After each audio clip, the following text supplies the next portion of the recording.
Hey everybody, this is Perch.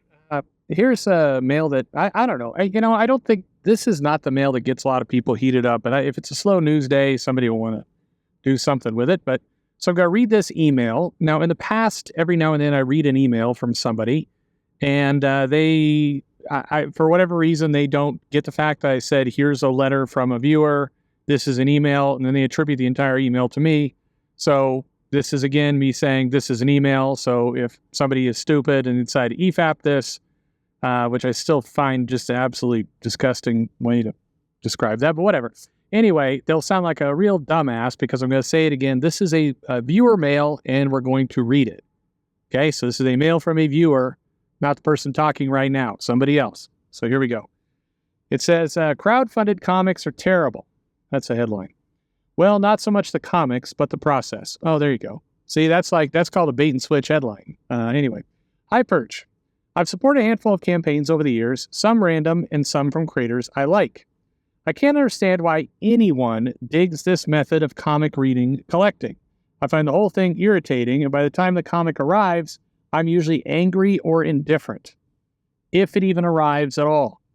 Some creators treat crowdfunding like little more than a side hobby. They'll blame personal issues, other work they decide to take on in the middle, or add pages nobody asked for. Why am I waiting a year or more for something I paid that you said you was almost complete? Some creators will make something cool, then completely switch characters and genres. That's not how my comic reading brain works. I'm glad you have a lot of ideas, but why am I buying the first issue of something you aren't going to go back to? Or if you do, it's in a couple of years. Then we're supposed to feel bad if your new shitty campaign fails? So please tell me, what's the draw? Stickers? Enamel pins that will go in a junk drawer? I appreciated Gemini Jump, but it wasn't really crowdfunding. It was just buying. And even then, there wasn't more. We'll get to that in a minute. Crowdfunding is supposed to be the savior of comics, but it exemplifies everything wrong with current comics. Routinely late, too expensive, reliance on multiple covers and gimmick tiers, and lack of building compounding stories. There has to be a better way. I'd love to hear your thoughts. All right. So, first off, Gemini Jump. There's more, actually. Larry, who's created that, has produced 2 additional volumes. We're putting them all together in a Tonkabon-style version. It's going to have like a couple hundred pages, I think, like quite a bit. And that sucker, I'm assuming we will put it up for sale like we did before in a crowdfunded type way, but the entire thing, once again, we printed ahead of time. It will be all finished because it is finished. He's actually completely finished it, and I think doing some coloring, light editing, but it's finished. Got some other little pieces in there. And, we're going to get that into some box stores. So you will be able to find if there's a Five Below near you or a Box Lunch or Attic Salt or stores like that. You should be able to find the comic there in the shelves right there. How cool is that? And, of course, you can get it mail order. And, if I get off my ass and do something different, then, we'll have it as just not as a crowd, not through Indiegogo or something, but just through a storefront, like an online place where you could buy it. So that's coming. Just needs to get printed. Right now, it's mostly on me, but that will be kind of one of many books that are coming out here that will be distributed in the same way from a variety of creators, some of which have been on this show before, and we're excited to do more. So there's a lot that will be coming there. Generally speaking, the stuff I'll do for a period of time until the distribution gets really synced and humming and coming out regularly. There'll be books that are designed to have a start and a conclusion. So like a graphic novel, but something where, you're not sitting there waiting for more at the end, so that you get the full story. And then once I feel like, something could go out regularly, we'll do that. But anyway, just a little update. Lots of good things there, and excited about that. Some of you asked about my own thing, the 3 Past Midnight book. And that's another one where I realize it's late, and I've teased, it's been a long time. But that's where I'm being a crazy person, and I'm just, drawing and redrawing every panel and making it the way I want. And then we'll put that out. But I'm going to put that out when it's done. I'm certainly not going to start taking your money before, it's finished. And again, everybody has their own thing they want to do. That's what I want to do. So, no shade. You could, but as long as you're not lying to the people who are buying your stuff, you could do whatever you want. If you lie to your backers, the people who are paying you, and say, yeah, this thing's almost done, and really you're like 2 pages into 60, well, then you deserve to get, kicked around and drugged for that. But if you tell people like, hey, it's, I'm working on it, and buy this and I'll try and work hard. I mean, again, it's up to the buyer. So it's really as long as you're telling the truth, it is what it is.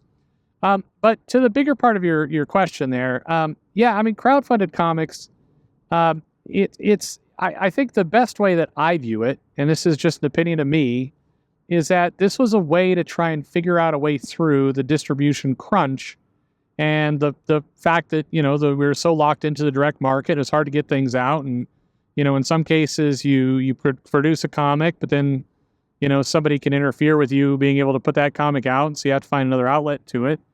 The people I talk to, very few of them, the people I talk to regularly, I should say, don't love crowdfunding, the creators. It's a means to an end, and not particularly one they like, but, that's just where they're at.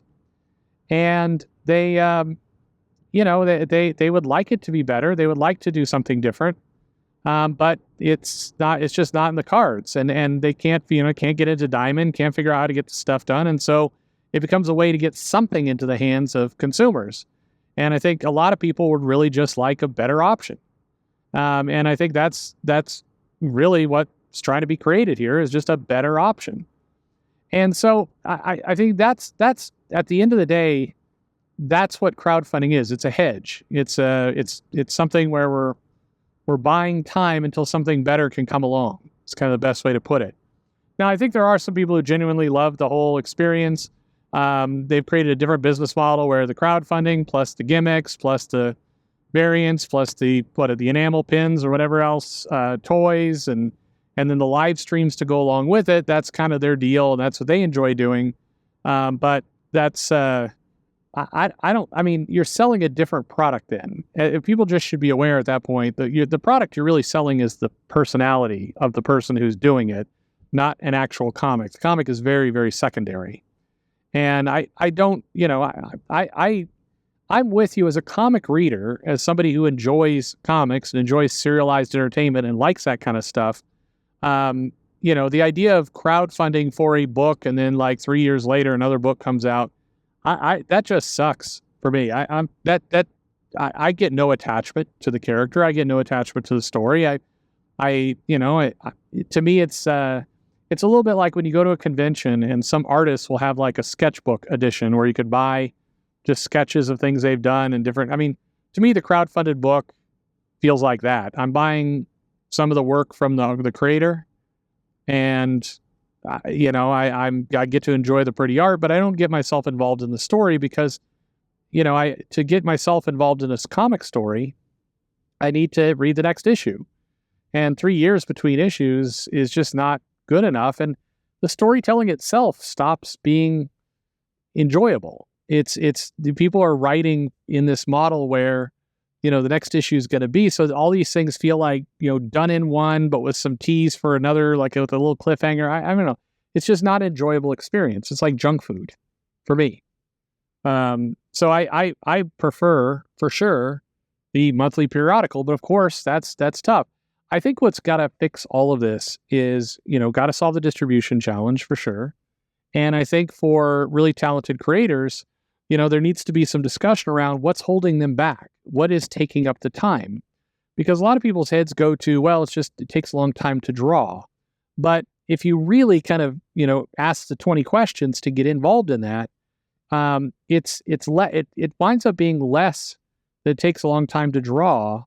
And it winds up being a lot more that, there's editorial and redraws and scripts not in on time and the logistics of sending something out and then back and just all these other pieces that go into the creation of a comic. And that's the part that I think a lot of people struggle with. And that's where things take time.